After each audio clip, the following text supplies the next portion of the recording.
Uma da grandeza do Espiritismo é desarmar a pessoa ignorante. Eu já achei bastante importante a rádio, porque ela é uma faculdade e a TV Mundo Maior está nascendo aí, não vamos deixar ela morrer. Vamos ajudar da maneira que a gente puder.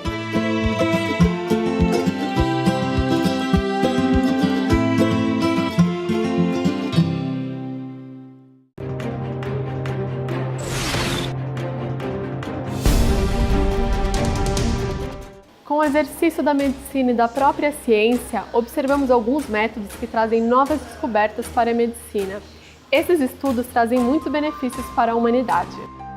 É o caso do xenotransplante, que não é nada mais do que um transplante de órgãos entre diferentes espécies. De acordo com um estudo publicado na revista científica Science, no ano passado, novos experimentos testam o transplante de alguns órgãos de porcos para os seres humanos.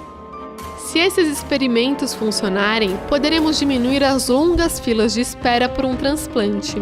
Mais de 100 mil pessoas precisam de transplante de órgão nos Estados Unidos da América. No Reino Unido, cerca de 16,5 mil pessoas estão na lista de espera. E no Brasil, mais de 34 mil pessoas aguardam um transplante, segundo a Associação Brasileira de Transplante de Órgãos.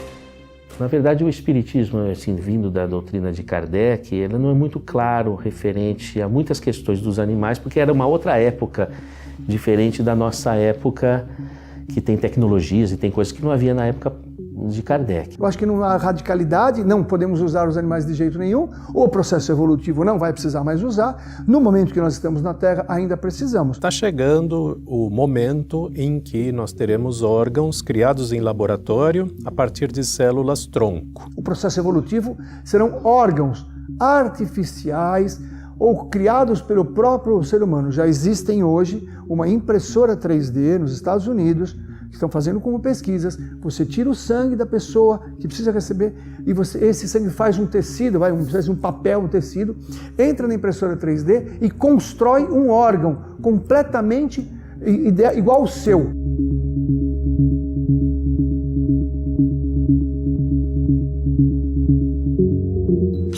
Mesmo com todo esse desenvolvimento tecnológico, uma crítica recorrente ao sistema de doação de órgãos do Brasil vem à tona por parte dos parentes, dos doadores e dos próprios profissionais da área da saúde. O motivo é a infraestrutura. É o caso da Teresa, que enfrentou um problema parecido. Ela conversou com a nossa equipe e deu detalhes sobre como foi a sua experiência com a doação de órgãos. Tinha um filho de 9 para 10 anos, super saudável, né? Uma criança saudável, bonita, forte, e a gente viveu um acidente, ele foi atropelado numa estrada, assim, uma situação absolutamente inesperada. O carro bateu nele, ele caiu, bateu a cabeça e teve traumatismo craniano. De cara me perguntaram para mim e para o meu marido: vocês querem doar os órgãos do seu filho? E a gente na hora pensou ali para o meu marido, falei assim: nossa, ele era tão generoso, tão doce, tão gentil, tão... Acho que ele ia gostar de doar os órgãos dele, assim. A gente achou que combinava com ele e com a nossa história com ele, né? Aí a gente olhou e falou: pô, tem a ver. Mas tudo é muito difícil nessa hora, na verdade, né? E foi aí que a luta de Teresa começou. Além da dificuldade ocasionada pela falta de infraestrutura, ela teve que lidar com o despreparo profissional de alguns agentes da área da saúde. Eu enfrentei o seguinte problema: nem o pessoal de doação de órgãos do Rio, nem o pessoal de São Paulo queriam aceitar o coração dele. Eu ouvi uma frase que é difícil de falar para você, mas eu ouvi, da Central Brasileira de Transplante. Eu ouvi da pessoa que estava de plantão, uma médica que estava de plantão na época. Ela falou para mim assim: olha, hoje é sexta-feira, está todo mundo já saindo para o fim de semana, não é porque você está com o coração do seu filho na mão querendo doar que a gente tem que receber. Mesmo sem poder doar o coração de seu filho, Teresa não pensou duas vezes quando teve a oportunidade de doar outros órgãos secundários, como as válvulas cardíacas, as córneas e os rins. Quando eu tive a garantia de que as válvulas cardíacas também seriam aproveitadas, aí eu autorizei e o pessoal do Rio de Janeiro veio retirar os órgãos, mas foi uma maratona, assim, sabe? Foi um período muito duro, assim, de muita briga. E depois que você enfrentou tudo isso, você ainda quis doar. Por quê? Mas é tão difícil de explicar porque... Talvez porque maternidade é um ato de amor, né? Se eu não tivesse essa preocupação espiritual, talvez eu tivesse só na matéria, perdi meu filho e acabou. Aí teria sido complicado, né? Porque é a vida gerando vida, né? É a morte gerando vida, salvando outras pessoas, dando alento, dando alegria.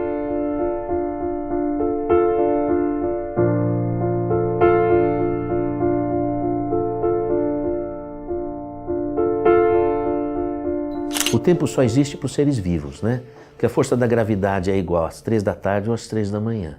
Então, quando você pergunta quanto tempo, não é? Depende da condição do espírito. Você tem espíritos que eles desencarnam e continuam ligados às coisas deles. Mas aí não diz respeito ao procedimento que você vai fazer no corpo, mas diz respeito ao apego da pessoa à condição. Uma outra variável é se esta morte aconteceu num indivíduo muito jovem ou no outro já muito idoso. Muito jovem, ainda com muita vitalidade, vai ter um pouco mais de dificuldade de desligamento. O cérebro é uma parte do encéfalo. O encéfalo ele inclui o tronco encefálico, que são as zonas responsáveis pela respiração. Então, só morte cerebral não quer dizer morte. Tem que ser morte encefálica, ou seja, incluir os comandos encefálicos do coração e do pulmão.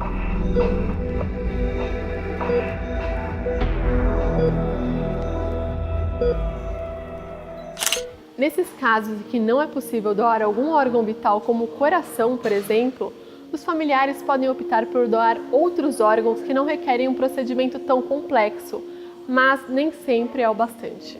Em alguns casos, a espera por um órgão vital acaba de uma forma trágica e involuntária, como é o caso da Flávia, que perdeu seu marido na fila de transplante de pulmão. Apesar da situação triste que atingiu a sua família, a professora entendeu que deveria ajudar outras pessoas que estão na fila de transplante. A partir do momento que ele não conseguiu e que ele se foi, eu resolvi que eu iria fazer o possível para tentar levar a todo mundo a ideia de que você, a partir do momento que tem uma morte cerebral ou que tem uma morte, alguém pode viver ainda com seu órgão que não seria mais aproveitado. O marido de Flávia tinha esperança de conseguir o órgão, mas por causa de complicações em sua saúde, acabou por não conseguir esperar a sua vez de receber um pulmão saudável. Foi super triste, porque nós sabíamos que ele já estava no ponto, já estava chegando a vez dele.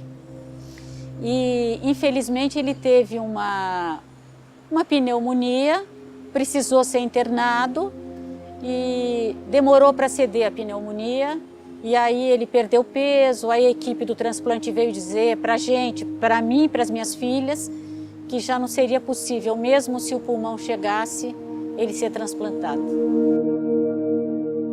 Apesar da sua perda, Flávia entende que tem uma missão, a de conscientizar a população da importância da doação dos órgãos, para que outras pessoas tenham a oportunidade de viver. O meu marido não teve uma oportunidade de uma vida nova, com um novo pulmão.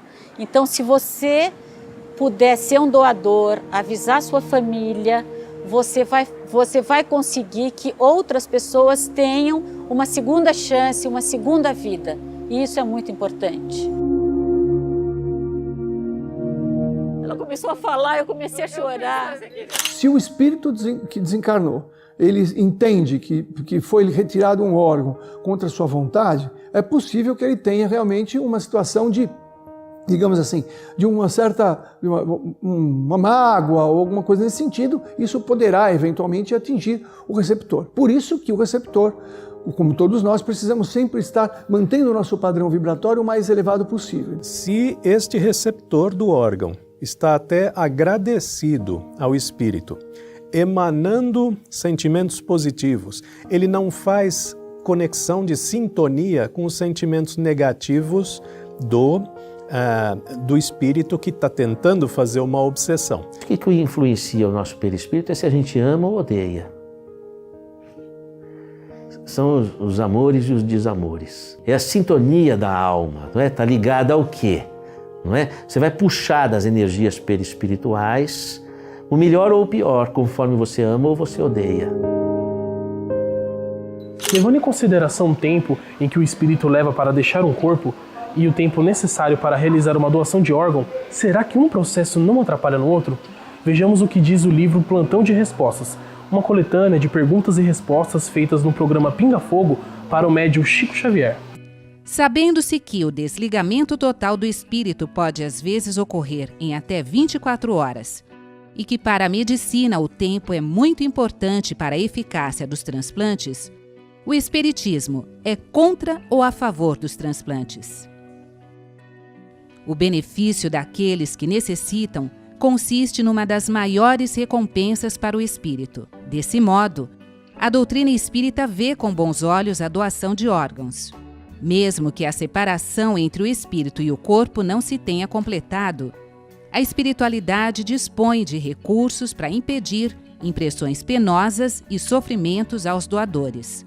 A doação de órgãos não é contrária às leis da natureza, porque beneficia. Além disso, é uma oportunidade para que se desenvolvam os conhecimentos científicos, colocando-os a serviço de vários necessitados.